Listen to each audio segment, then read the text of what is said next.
Adjuntos, o podcast coletivo.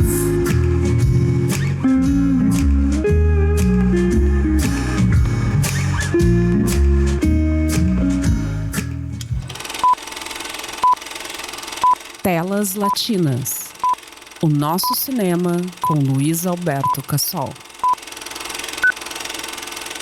Então tá começando mais um Telas Latinas aqui no Adjuntos Podcast Coletivo. Uma ideia marcante que tiveram a Carolina Bauman e o Paulo Vaini em produzirem esse canal coletivo de podcasts. E nós chegamos ao nosso 16º Telas Latinas. Então sigam lá o Adjuntos Podcast no YouTube, no Spotify. Ativa o sininho no YouTube para seguir a gente, dá aquele joinha para que mais pessoas tenham acesso ao nosso canal Adjuntos. O Adjuntos que tem a produção geral e os trabalhos técnicos do Paulo Vaini e da Carol Bauman. A dupla dinâmica que faz essa ação coletiva acontecer. Aqui, além do Telas Latinas, também tu encontras o programa O Fio da Sina, apresentado pelos grandes músicos o Santiago Neto e o Quindim, e também o programa Rua da Margem, apresentado pelo Paulo César Teixeira. Toda essa turma trabalhando coletivamente para fazer esse podcast coletivo. Então vamos lá com esse Telas Latinas de hoje, que vai ser muito especial para mim. Vou entrevistar uma pessoa que eu admiro muito, tenho a oportunidade de trabalhar algumas vezes com ele, mas vou revelar um negócio aqui antes de apresentá-lo. Eu costumo fazer com as entrevistadas e os entrevistados, eu peço pra pessoa, diz, olha, me manda um pequeno currículo, uma mid-bill de acordo com o que tu queira ser apresentado. Porque eu acho que às vezes a pessoa, ela gosta de ser apresentada de uma forma. Eu tenho a minha, a tradicional, aquela um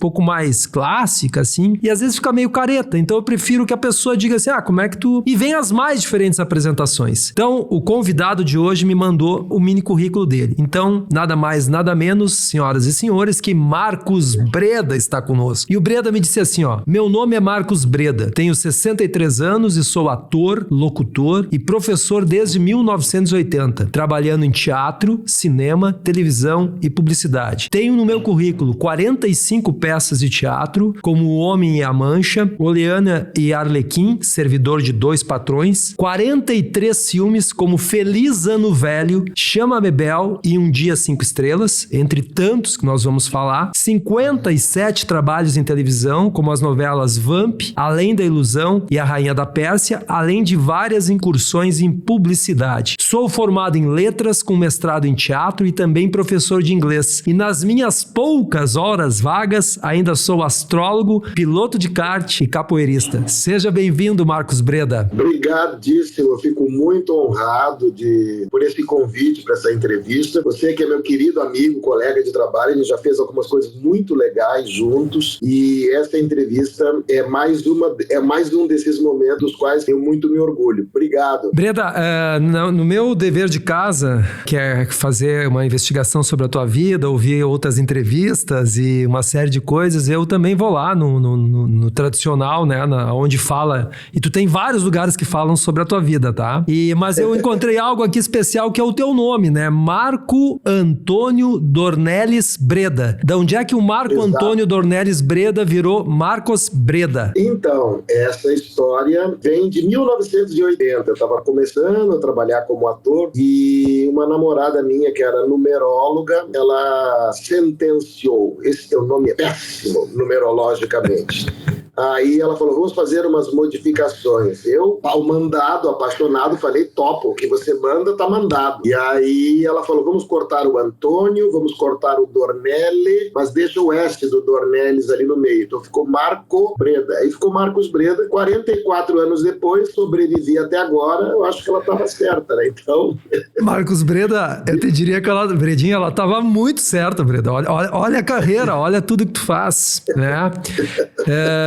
Breda, aqui, obviamente que tu é um multiartista, né? Um cara que faz muitas coisas, né? Reconhecido em todas elas pela tua capacidade. Não, sabe que não sou eu aqui que falo, né, Breda? Teu reconhecimento é tido por todas e todos, né? Mas eu aqui no Telas Latinas, eu tenho que centrar no cinema. Então a gente vai um pouco mais no cinema. Mas eu não posso deixar de dizer 2 ou 3 coisas para começar, né? Falando em cinema. Mas antes de qualquer coisa, eu queria dizer que em 1985, o Breda integrou o elenco do grande sucesso, né, que é o Bailei na Curva, no teatro. Então eu não poderia iniciar essa entrevista, Breda, porque essa é uma peça que nos toca, que nos mexe, que faz parte do nosso inconsciente coletivo, faz parte da arte do Rio Grande do Sul e do Brasil. Como é que é, Breda, saber...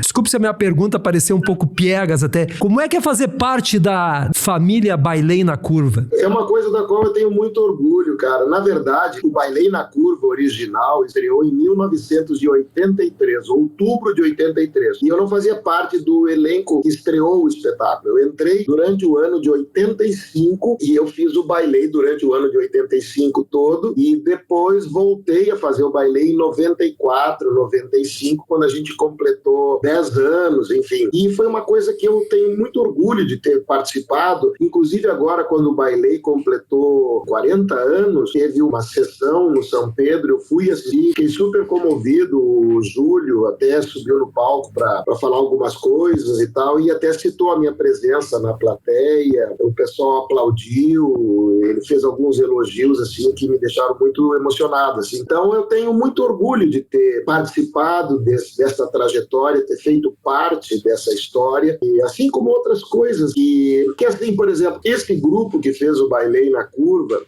também junto com 2 ou 3 grupos de teatro da época, participaram também de uma espécie de um reinício, uma nova fase do cinema gaúcho, que começou com os longa-metragens Super 8, que era Deu Pra Ti nos 70, Coisa na Roda, Inverno, etc., e do qual eu também tive a oportunidade de participar. E principalmente do Verdes Anos, que foi o primeiro longa-metragem em 35mm, que veio a reboque desse extraordinário trabalho em Super 8, capitaneado pelo Nelson Nadotti, Giba Assis Brasil, Carlos Gerbasi, essa turma toda. E pessoas de quem eu era fã.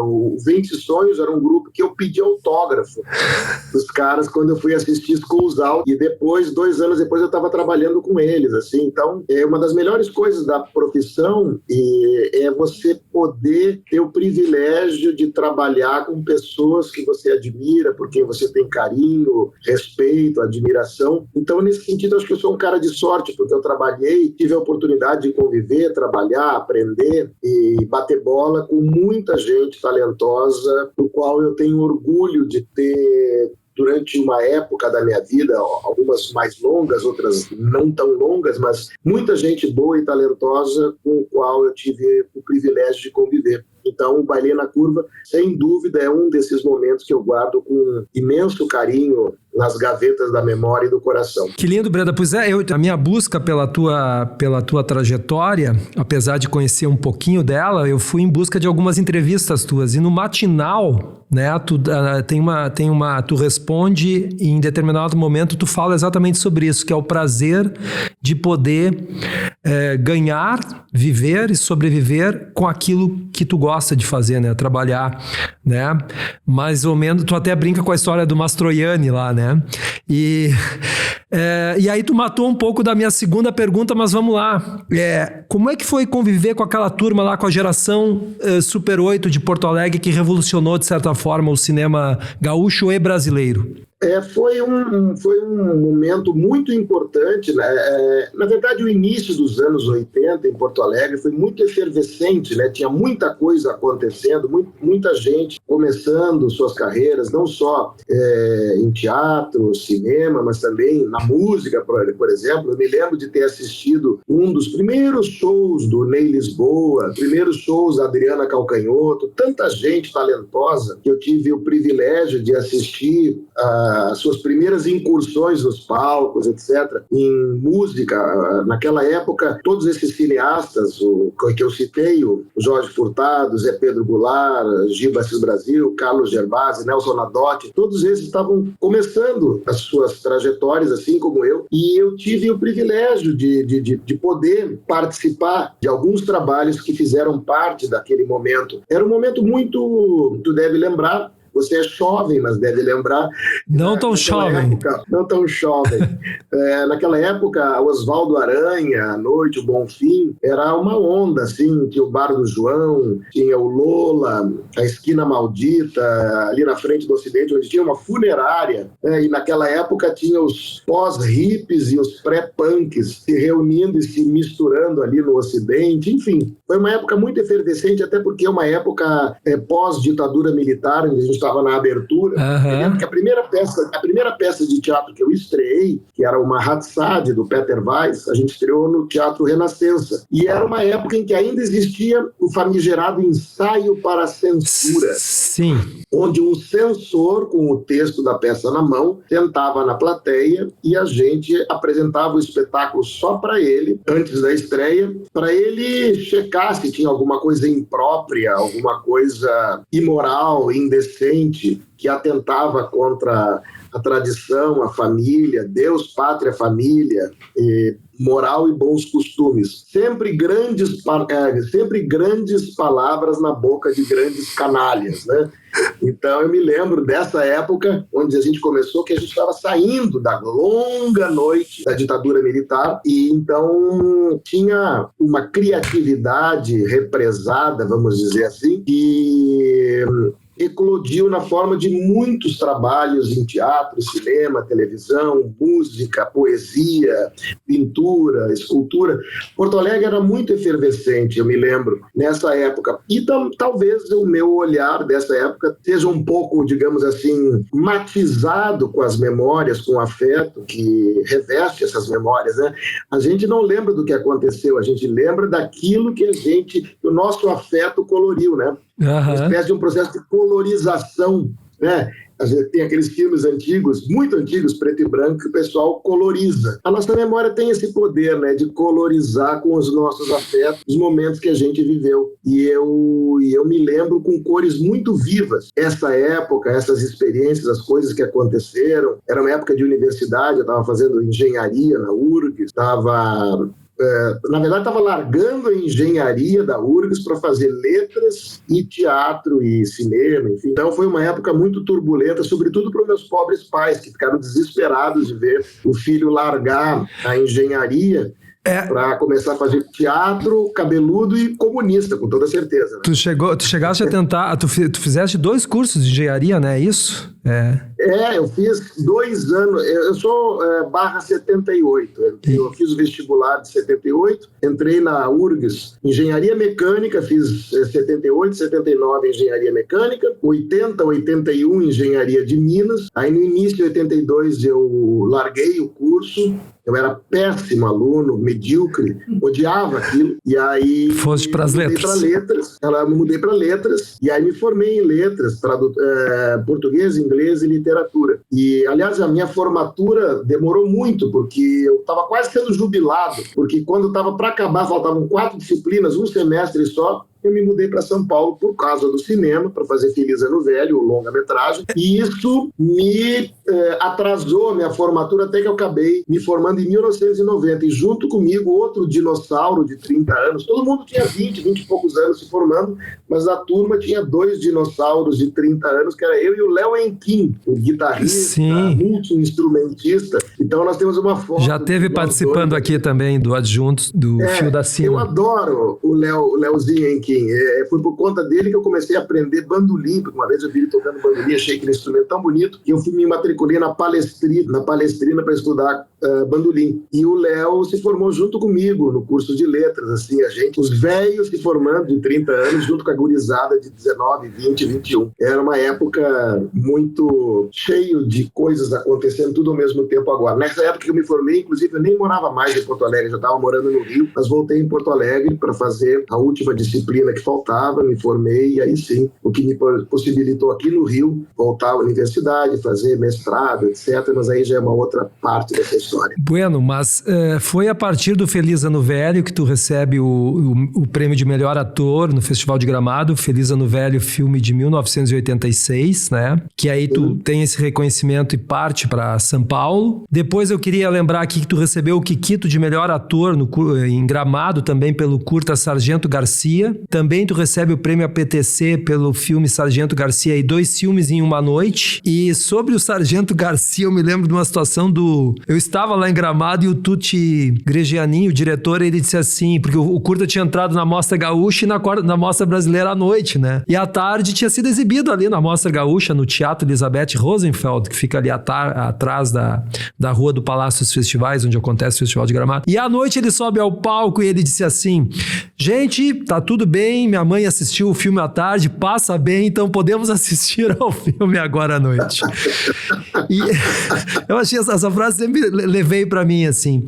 Breda, essa tua entrada no cinema é pra gente ir pro cinema de vez agora, porque eu quero fazer um pouco a tua trajetória em alguns personagens e filmes marcantes. Como é que é essa tua entrada no cinema? O cinema te prende? Tu já tinha uma paixão por cinema? Tu era um cinéfilo de carteirinha? Como é que é a tua entrada no cinema? Então, cinema sempre foi uma grande paixão, desde que meus pais me levaram pela primeira vez na inauguração. Na verdade, eu já tinha ido no cinema antes, lógico, mas eu me lembro que o momento mais impactante da minha infância foi quando o antigo Cine Orfeu foi transformado no Cine Astor, e aí estreou. Me lembro que na fachada tinha uma luminária, orgulhosamente escrito assim: projeção em 70 milímetros, 6 faixas de onda, estéreo, não sei o que, estreou com grande pompa e estardalhaço 2001, uma Odisseia no Espaço. Nossa! E eu tinha 10 anos, eu fui assistir, claro que eu não entendi nada, mas aquelas imagens, aquele Danúbio azul tocando, aquelas naves no espaço, aquelas imagens incríveis do Kubrick,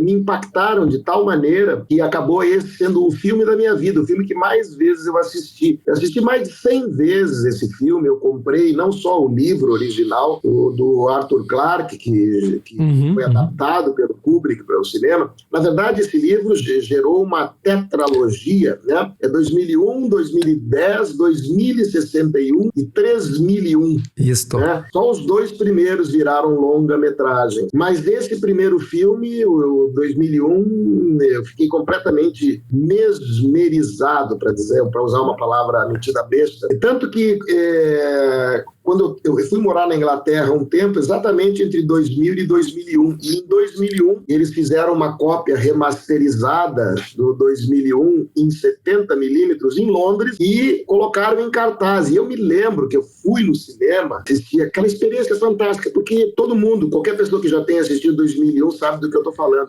Experiência cinematográfica, filosófica, estética. Psicanalítica, né? Extraordinária. Tanto que ele toca em ti criança sem tu nem perceber. O Kubrick faz isso na gente, né? Quando a gente assiste a primeira vez, não tem como. É psicanalítico. E eu assisti todos os filmes dele, fiquei completamente fã do Kubrick, e aí virei um rato de cinema, e graças também a, por exemplo, o Bristol, o saudoso Bristol, na Oswaldo Aranha, do lado do Baltimore, tinha aqueles extraordinários ciclos do Buñuel, Bergman. Então, assim, de segunda a sexta tinha, por exemplo, toda a fase preto e branco do Bergman. Então tinha Morangos Silvestres, tinha depois a parte mais recente, Sonata de Outono, Ovo da Serpente, os ciclos do Antonioni, enfim.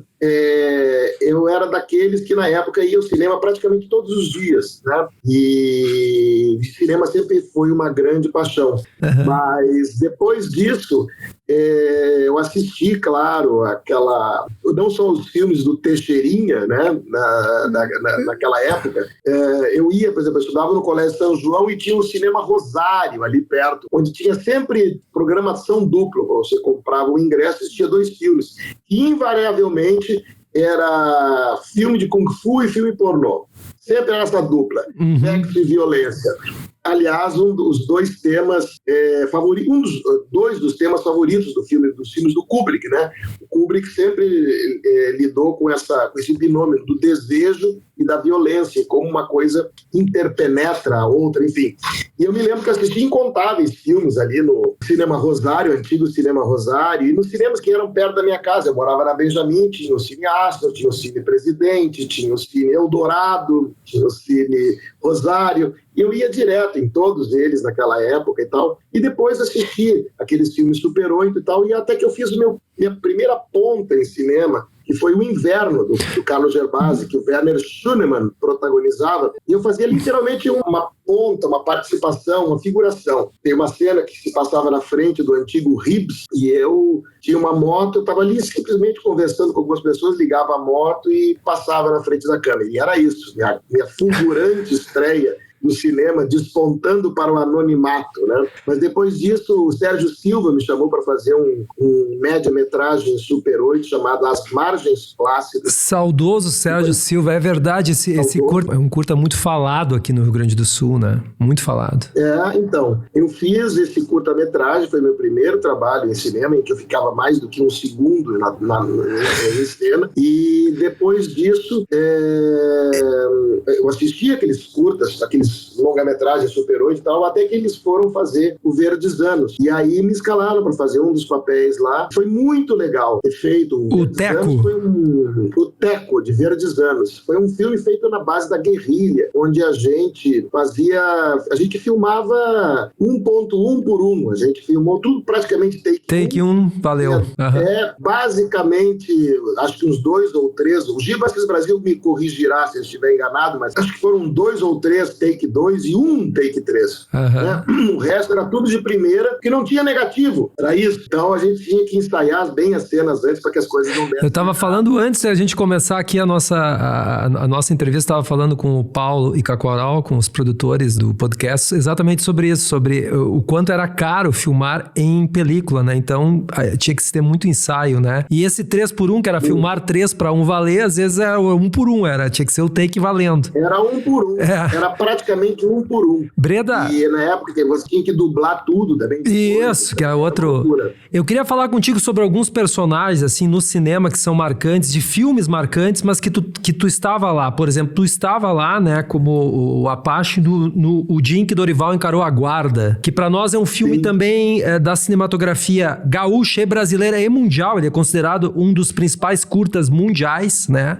Como é que foi estar naquela turma lá do dia que o Dorival encarou a guarda? Que era uma pergunta que eu fazia sempre pro nosso saudoso amigo Sirmar Antunes, um queridaço, que eu tive a oportunidade de dirigir também no Grito, um curta que eu gosto muito. Como é que foi fazer o dia em que Dorival encarou a guarda, querido? O Dorival, além do João Acaiabe, que era o protagonista, e do próprio também saudoso Sirmar Antunes, tinha uma galera bacanérrima, o Pedro Santos, que fazia, o Luiz Emílio Strasburger. Foi um filme que depois, quando estreou no Festival de Gramado, causou uma grande comoção. Me lembro que eles foram para o Festival de Cuba, que foi premiado em Cuba. Foram também aclamados logo lá. Depois desse, exatamente, aclamados. E logo depois disso que veio a Ilha das Flores. Isso. Foi logo depois do Dorival. Mas nessa época, logo depois desse Dorival, eu fui para São Paulo para fazer teste, para fazer o Feliz Ano Velho. E, inacreditavelmente, eu passei no teste para fazer o protagonista do longa-metragem. Isso foi uma coisa inacreditável, né? E acho que nem minha mãe de filho único, acredita em qualquer coisa, né? Mas nem minha mãe acreditava que era possível, mas o fato é que aconteceu. E isso foi um divisor de águas na minha vida, porque eu saí de Porto Alegre para filmar em São Paulo, esse longa-metragem na segundo semestre de 86, e acabei ficando por lá. Foi quando eu comecei a dividir apartamento com o Caio Fernando Abreu, que dispensa apresentações, né? Teu grande amigo. Logo depois disso, eu fiquei 1 ano em São Paulo, e na metade de 87, aí eu me mudei para o Rio de Janeiro para fazer uma novela chamada Helena, na extinta TV Manchete, e aqui moro no Rio de Janeiro desde 87, mas eu sempre volto para Porto Alegre para trabalhar, rever os amigos, e voltei inúmeras vezes, e ainda tenho casa aí, sempre que eu posso eu volto, até porque eu tenho feito vários trabalhos de cinema aí em Porto Alegre, alguns deles você, inclusive, fez parte e tal, junto com o Paulo Nascimento, uma turma muito bacana que tem aí. Essa é uma das grandes coisas, assim, né? Eu tenho muitos amigos, eu transito por muitas turmas de pessoas que eu admiro e que, felizmente, me chamam para trabalhar. Eu sou freelancer há 44 anos, né? Eu comecei com 20, vou fazer 64 esse ano, Então são 44 anos de freelancer. Mas como eu trabalho em várias frentes, eu faço teatro, eu faço cinema, eu faço televisão, eu faço publicidade, eu dou aula, eu sou astrólogo, eu sou locutor, eu sou daqueles que bate escanteio e vai para a área cabecear, né? Então eu estou sempre trabalhando, eu sou um workaholic, adoro. E felizmente ao longo de todos esses anos eu fiz muito cinema também, que é o foco da nossa entrevista, né? Diga, querido. Não.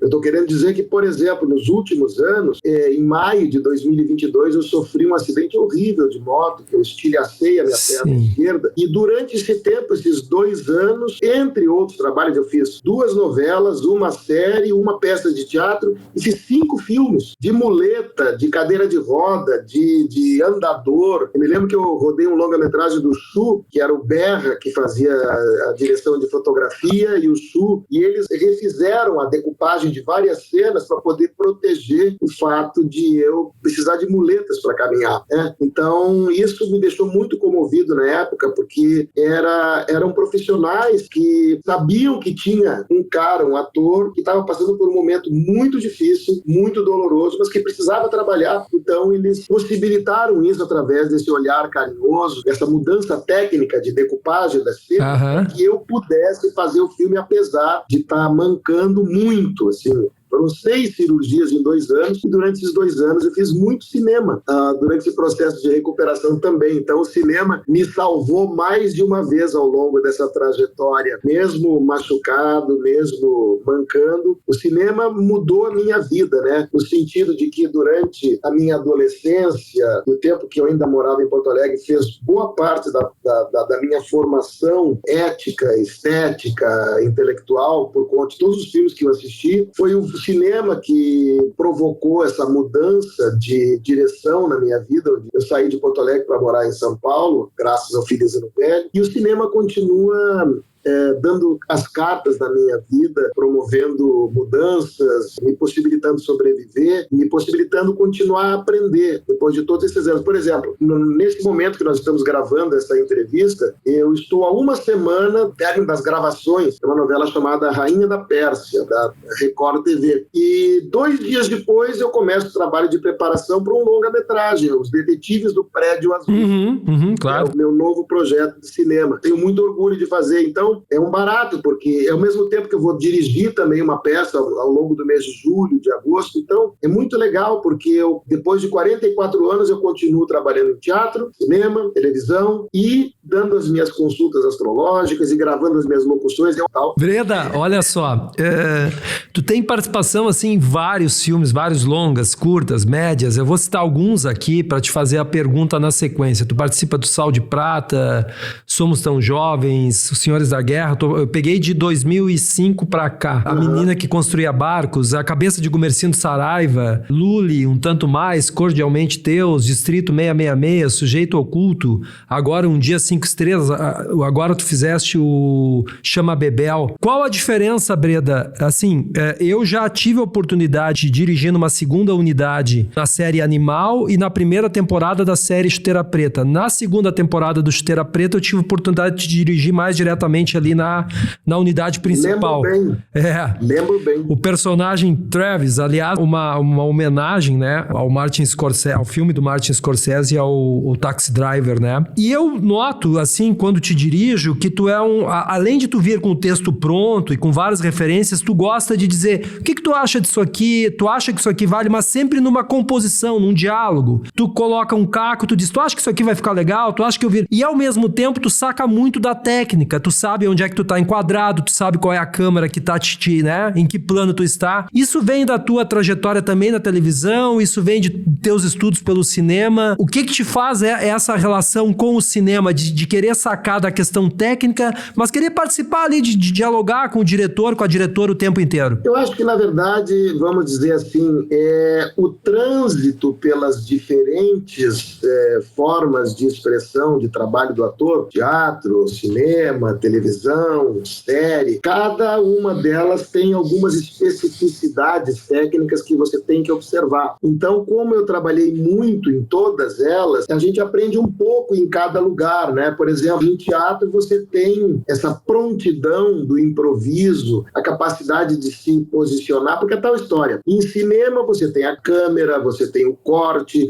em televisão são 3 ou 4 câmeras ao mesmo tempo, onde vai sendo editado ao vivo, quer dizer, a pré-edição, né? O cara vai ali na ilha escolhendo qual câmera tá. Geralmente são 4 câmeras, quando no caso de uma novela, mas o que eu estou querendo dizer é que você transitando de um meio, como por exemplo o palco, onde não existe uma câmera, ou você se coloca no lugar certo, ou você está mal posicionado. Não tem microfone, então ou você projeta a sua voz, ou você não é ouvido. Não tem um editor para dar ritmo para a cena, então você é o senhor ou o culpado pelo ritmo da cena não ser correto. Então, você nutrindo a sua autonomia no resultado final daquele produto, vamos dizer assim, uma peça de teatro, você que dita o ritmo, quando dá o terceiro sinal e começa o espetáculo, é com o ator. Tudo que dá de certo e dá errado, tora na mão do ator. E como dá errado sempre alguma coisa, todos os dias, você é obrigado a lançar mão de criatividade, de improviso, para quando dá branco, para quando acontece alguma coisa errada, porque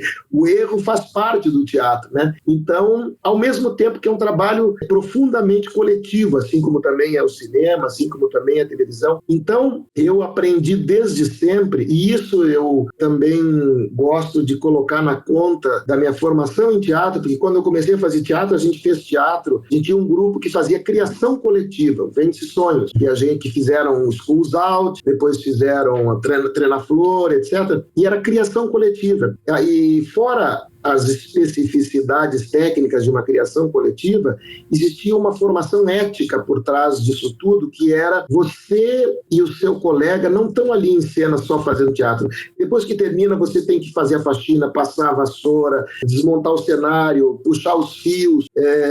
A gente não fazia, a gente não era só ator, a gente fazia tudo. Então, viajava, montava cenário, montava luz, montava som, divulgava, saía de noite com filipeta para divulgar, mas principalmente tinha a noção de que o teu colega é o teu parceiro, ele não é o teu adversário, nem tampouco o teu inimigo. E para você estar bem em cena, o teu colega também tem que estar bem. Então existe algo, uma ideia do coletivo por trás disso, que é uma ideia ética, claro, uma ideia política, com toda certeza, mas também uma coisa que nutre a ideia de você participar, te dando licença de sugerir coisas, com todo respeito, sem ferir hierarquia, sem invadir a seara dos colegas, mas ao mesmo tempo, por isso que é prova disso, assim, quando eu vou fazer alguma sugestão, eu não imponho nada, muito pelo contrário, eu coloco uma sugestão, aceitou, não tem problema nenhum. Eu não tenho problema de ouvir não, né? Uhum. Tem uma coisa que eu fiz bem durante esses 30 e tantos anos que eu faço psicanálise, eu estruturei muito bem o meu superego, eu sei ouvir não, e não acho que é pessoal. Na verdade, uma das funções do ator é sugerir coisas, de cada 10 coisas que ele sugere, uma é aproveitada, então vamos embora. Perfeito. Então é legal. Não, e às vezes as 10 coisas são aproveitáveis, né? É uma troca que a gente tem ali, né, Breda? Mas isso se dá através dessa mútua confiança, desse mútuo respeito. E diretores competentes como você, como o Paulo Nascimento, só para citar os dois que fizeram esse Chuteira Preta, nenhum de vocês se sente ameaçado quando um ator dá uma sugestão, porque vocês sabem da própria competência. Então, quem fica, digamos assim, ofendido ou zangado quando um ator sugere alguma coisa é porque tem uma insegurança a respeito da sua própria capacidade. Não é o caso de vocês, que a sugestão de um ator é bem-vinda, até porque não é uma sugestão feita à toa, ao sabor do acaso. Não, eu estudei em casa aquele texto, enfim, preparei algumas coisas e trago algumas sugestões e outras que aparecem na hora ali a gente vai fazendo. Mas isso é possível graças a uma profunda confiança, a um profundo afeto e a um profundo respeito respeito, tudo ao mesmo tempo agora misturado, que permite com que a gente bata a bola, a gente jogue, a gente brinque, a gente se divirta brincando, porque a gente confia um no outro, eu em você, no Paulo, no Marquito, Gaúcho, enfim, todos. Estou citando o Marquito porque é um dos caras dessa equipe que está sempre trabalhando junto, a Escorteganha, que é a figurinista,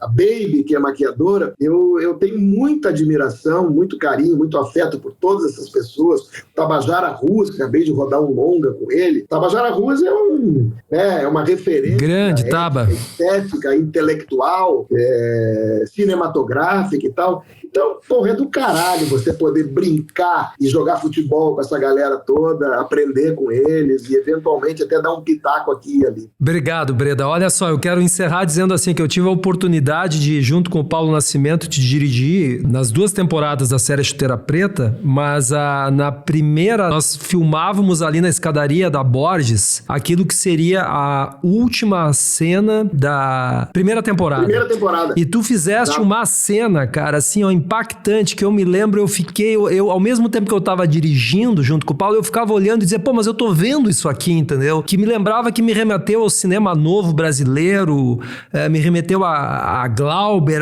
porque tu te entregou de uma forma, e aí tu fez aquilo assim, a equipe parou inteira, e quando a gente disse corta, veio aquele aplauso, porque a gente tava todo mundo tomado, sabe? Pela tua cena, por ti, pela tua interpretação, pela tua entrega pra aquele personagem. Então, obrigado por ser esse ator completo, obrigado pela entrevista. Vamos ter que fazer outras, porque tem muitas coisas. Eu queria falar sobre o Caio Fernando Abreu, mas vamos fazer algo específico sobre isso. Querido, muito obrigado. Obrigado a você, eu fico honrado pelo convite, por esse bate-papo. É sempre um prazer conversar contigo no set, trabalhando, numa entrevista ou no bar ali da esquina tomando uma cerveja.